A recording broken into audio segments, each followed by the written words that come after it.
In 1921, a black Wall Street millionaire named O.W. Gurley stood on the corner of Greenwood Avenue and watched his empire burn to the ground. The flames weren't started by accident. They were lit by a white mob armed with dynamite, deputized by the local government, and flying in airplanes overhead, dropping firebombs on his neighborhood. His name? You've never heard it. And that's exactly what they wanted. Because if you knew there were black millionaires when your great-grandparents couldn't even vote, it would shatter everything you were taught about history. Let me show you 7 names they buried. Between the 1890s and 1930s, something extraordinary happened in America that your history textbooks conveniently forgot to mention. Despite living under Jim Crow laws, despite facing legalized terrorism and systemic oppression at every turn, Black Americans built wealth that rivaled white elites. In places like Tulsa, Oklahoma, Durham, North Carolina, and throughout Mississippi, Black entrepreneurs were creating banks, newspapers, oil companies, luxury hotels, and thriving business districts. They weren't just surviving, they were dominating. And that was the problem. Because here's what they don't want you to understand. Every single black millionaire was living, breathing proof that white supremacy's foundational lie was false. The entire system depended on convincing everyone that black people were naturally inferior, incapable of building wealth or contributing to civilization. But when Black Wall Street had more millionaires per capita than most white neighborhoods, when black women were out-earning white businessmen, when former slaves were becoming landowners and philanthropists within a single generation, that lie fell apart. So the system did what it always does when threatened. It responded with violence, with legislation, and most insidiously, with erasure. They burned the towns. They drove out the families. They stole the land. And then they wrote the history books as if none of it ever happened. Let's start with the woman who became so successful that white historians literally couldn't handle it. Madam C.J. Walker was born Sarah Breedlove in 1867 to parents who had been enslaved on a Louisiana plantation. She was orphaned by 7, married by 14, and widowed by 20 with a young daughter to feed. She worked as a washerwoman, making barely $1 a day, and she was losing her hair from the stress and the harsh chemicals in the hair products available to black women at the time. So she did what entrepreneurs do. She saw a problem and created a solution. Walker developed her own line of hair care products specifically for black women and built a door-to-door sales network that would make modern MLM companies look like lemonade stands. By 1910, she was employing thousands of black women across the country, giving them financial independence and purpose in an era when their options were domestic work or nothing. By 1919, she was worth over $1 million, making her America's first self-made female millionaire. Not the first black female millionaire. The first female millionaire, period. She bought a mansion in upstate New York right next to John D. Rockefeller's estate, just to prove that black excellence belonged everywhere white wealth did. But here's what they did to her legacy. For decades, white historians either erased her completely or credited her success to everyone except her. They said her white lawyer really ran the business. They claimed she just got lucky. Some textbooks mentioned her in a single sentence, if at all, because acknowledging that a black woman born into slavery had out-business, personed the captains of industry, would require admitting something they couldn't afford to admit. And it gets worse, because while Walker was becoming famous, there was another black woman who was even richer, and history buried her so deep that most people have never heard her name at all. Annie Malone was born in 1869 in Illinois, orphaned as a child, and built a hair care empire called Poro that made Madam C.J. Walker's company look small. At her peak, Malone was worth an estimated $14 million. She employed 75,000 people worldwide. She owned an entire city block in St. Louis that housed her factory, a school, a theater, and apartments for her workers. Walker actually got her start as one of Malone's sales agents before striking out on her own. Malone was the blueprint, but Malone made a critical mistake. She was too generous. She gave millions to orphanages, funded black schools and colleges, supported civil rights organizations, and became one of the first black female philanthropists in American history. And when she went through a bitter divorce in the 1920s, her white lawyers and a racist court system systematically drained her fortune through legal fees and judgments that would never have been applied to a white businesswoman. By the time she died in 1957, most of her wealth was gone, and history had erased her name so thoroughly that the innovations she pioneered were credited to others. Two of the richest self-made women in American history, both black, and for over a century, America pretended they didn't exist. Now let's go back to that burning street in Tulsa. O.W. Gurley was born in 1868, just 3 years after the end of slavery.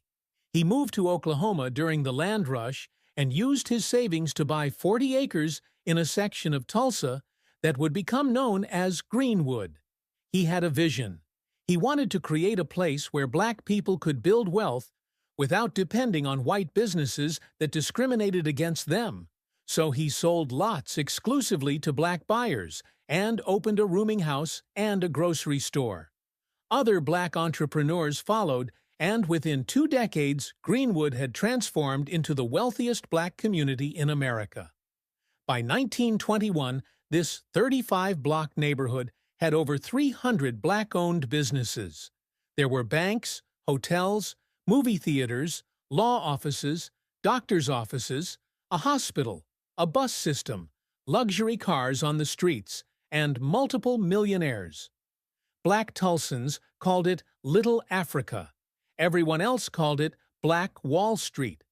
A newspaper at the time described it as having more than a dozen churches, 5 hotels, 2 theaters, a library and a hospital, schools, law offices, a half-dozen grocery stores and as many restaurants, its own bus and taxi service, its own water system, and over 300 other commercial establishments.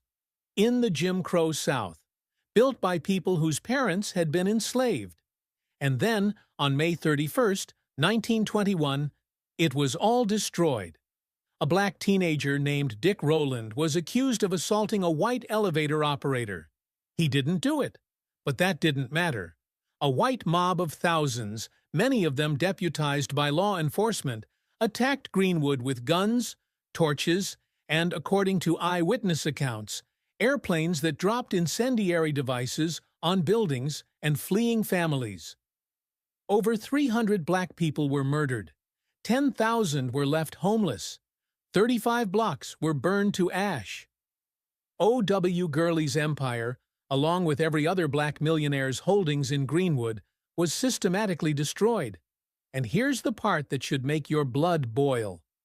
After the massacre, the city of Tulsa made it nearly impossible for black residents to rebuild by changing fire codes and zoning laws. Insurance companies refused to pay claims, and then, for 75 years, the Tulsa Race Massacre was completely removed from Oklahoma history textbooks. Removed.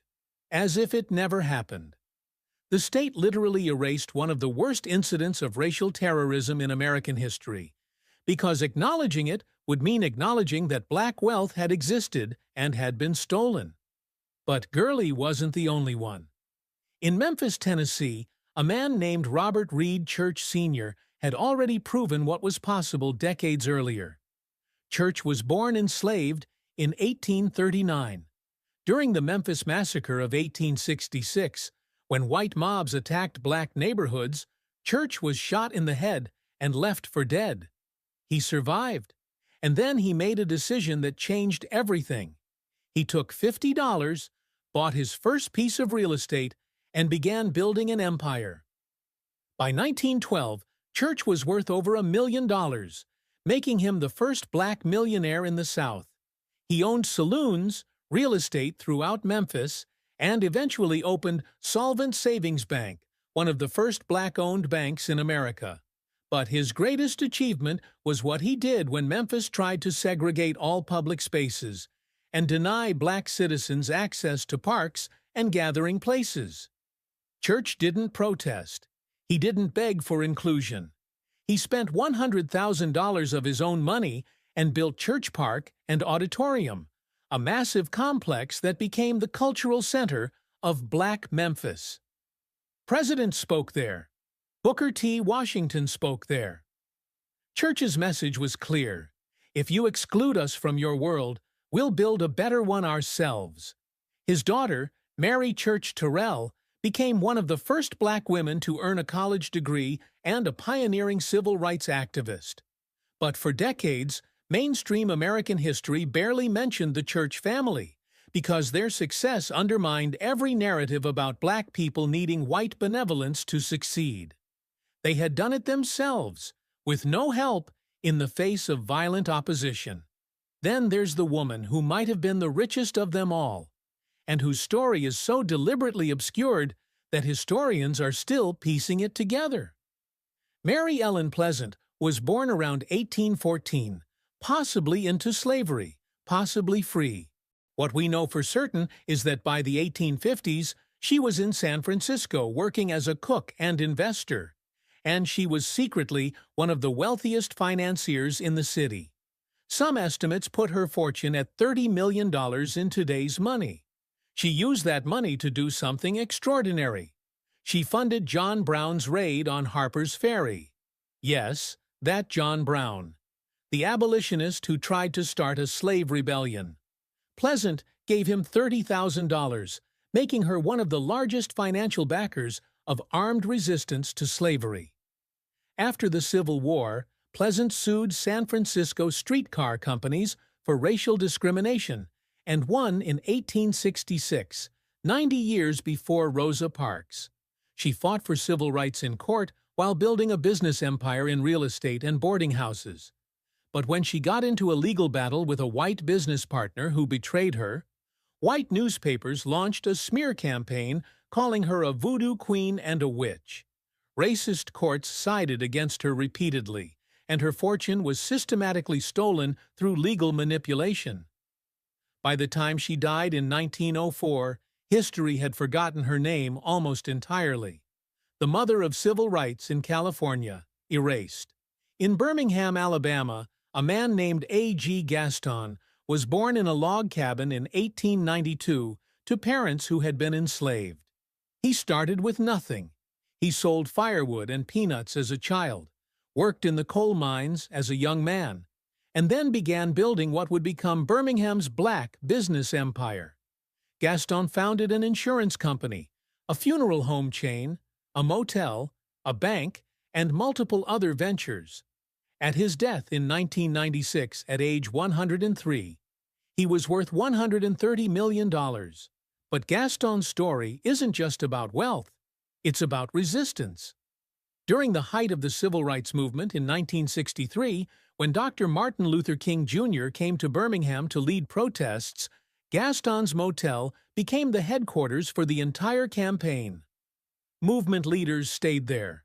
Strategy sessions happened there. And when white terrorists bombed the motel in an attempt to kill King and destroy the movement, Gaston rebuilt it. He understood that black wealth wasn't just about money. It was about having the resources to fight back, to provide safe spaces, and to fund the struggle for freedom. That's why they tried to erase these stories. Because black millionaires weren't just rich. They were dangerous to white supremacy. And finally, there's Biddy Mason, whose story might be the most incredible of all. Mason was born enslaved in Mississippi in 1818. In 1848, her master converted to Mormonism and decided to move to California, and he forced Mason to walk the entire 2,000 miles behind his wagon train, herding cattle while caring for her 3 daughters. When they arrived in California, a free state, Mason's master tried to move them all to Texas to keep them enslaved. But Mason had learned something on that long walk. She had learned her own worth. She sued for her freedom in 1856, and she won. With no education and no resources except her skills as a nurse and midwife, Mason began buying property in Los Angeles. Piece by piece, block by block. By the 1880s, she was one of the wealthiest black landowners in the city, worth over $300,000. And like so many of these millionaires, she used that wealth to uplift her community. She paid property taxes for families about to lose their homes. She funded schools and churches. She visited prisoners and provided for the poor. When she died in 1891, white Los Angeles tried to bury her in an unmarked grave in an attempt to erase her legacy. For 90 years, her story was forgotten until a historian digging through old property records discovered the truth. Biddy Mason had been one of the most important figures in early Los Angeles history, and the city had deliberately forgotten her. So, here's what they don't want you to know. These 7 names represent just the beginning. Historians estimate that hundreds of black millionaires existed between 1865 and 1930, but their records were destroyed in courthouse fires, race massacres, and deliberate archival losses. The 1921 Tulsa Massacre wasn't unique. Between 1898 and 1923, at least 26 black towns and business districts were destroyed by white mobs, often with government backing. Rosewood, Florida; Wilmington, North Carolina; Elaine, Arkansas. Each time, the pattern was the same: burn the buildings, murder the resistors, steal the land, and then erase it from history.